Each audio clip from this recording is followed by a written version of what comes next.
welcome back to Everything's Plastic. We are back with another action figure review, and this one is Anime Heroes Saint Seiya Knights of the Zodiac Pegasus Seiya. Pretty excited to actually unbox this one and get a closer look at it. I actually got the whole wave for $5 each at GameStop for a $5 Friday sale. I don't necessarily collect these, but I can appreciate a cool figure no matter what it's from, even if I collect it or not. Especially for $5, man. If you're familiar with the channel, I pretty much buy anything $5. Just unbox it, play around with it a little bit, take some pictures. So let's get a closer look at the packaging. Anime Heroes on the side, Pegasus Seiya on the other side. Hopefully I'm saying that right. Some writing on the other side that I have no clue what it says. Rest of the figures in the wave on the back here. You got your warnings on the bottom and Anime Heroes on the top. Not sure if I already mentioned, but these guys are actually made by Bandai. I don't currently own a lot of figures by Bandai.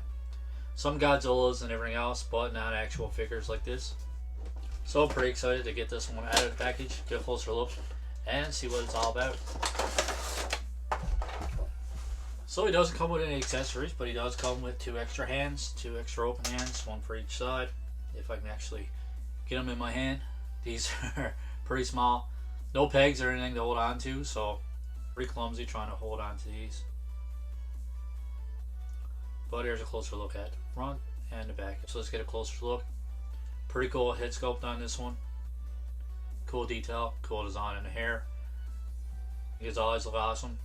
Cool details in his costume all around. And look at his boots and everything as well. This looks pretty cool as well. So let's go over articulation. Head goes from side to side.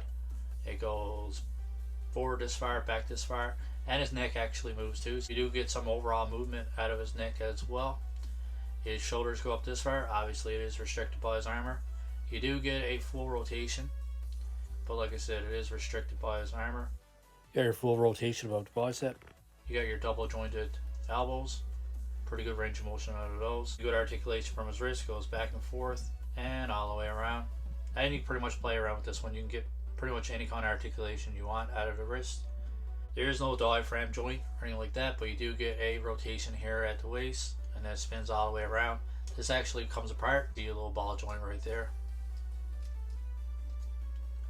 Legs come out this far. There is a rotation on top.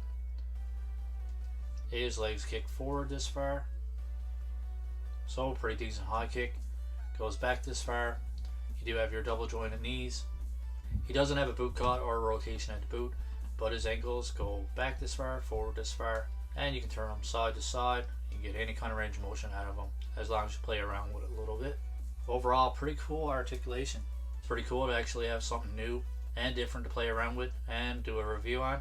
I'm so used to just reviewing Marvel Legends and the DC Multiverse stuff from McFarlane, and I do review some He-Man stuff as well. But overall, man, these figures have a way different feel, and I actually like it, man. I'm actually digging this figure. When I find an interesting figure like this, an interesting character, makes me want to dig into the anime a bit more to learn more about the character. Pretty interesting design.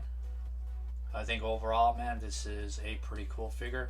It's definitely well made and definitely well designed. I'm not the biggest fan of anime. Not because I don't like it, I just never really got into it, never really gave it a chance. For comparisons, we have your Marvel Legends Ravager Thor from the new Love and Thunder wave.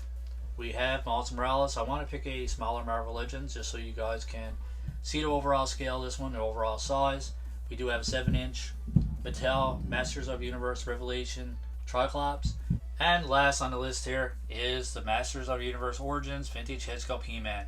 These guys are 5.5 inches, and as you can tell, this guy is pretty much the same size, maybe a little bit taller with his spiky hair, but overall, pretty much the same scale. Pretty impressed by this figure. If I can get these guys for cheap, I'm definitely going to collect some more. I'm a big fan of the Bandai joints and everything else. Just look cool overall. Even though, like I said before, I'm not the biggest fan of anime, but the characters look so cool, and the figures are such cool figures that I actually would pick some more of these up. Never know, you might make an anime fan out of me yet. So overall, I'm going to give this figure a 8.5 out of 10. Overall paint application is pretty clean. Articulation is pretty awesome, man. Just a really cool figure with a solid design. So I think 8.5 is a pretty fair score. If you add some accessories or something like that, or just something to add with the figure, it definitely would bump up the score a lot more. So that's it, guys. Hopefully you enjoyed the review. If you have been following the channel, hopefully you guys like seeing something new on the channel. Let me know in the comments below what you think of this figure, and let me know going forward if there's something that you would like to see reviewed on this channel. I'm always open to buying new figures and trying something new and collecting something new instead of collecting the same old stuff over and over. So I hope you guys like our review. If you like our review, don't forget to click on that like button. If you like our content and you want to support the channel, don't forget to subscribe as well. I really want to build a little community here with this channel. I think it's great. I really love talking about action figures. I really love collecting action figures. And nobody else in my family wants to listen to me, so nothing left for me to do but create a YouTube channel and talk about figures. I hope you guys enjoy the rest of your day. Keep collecting and stay safe.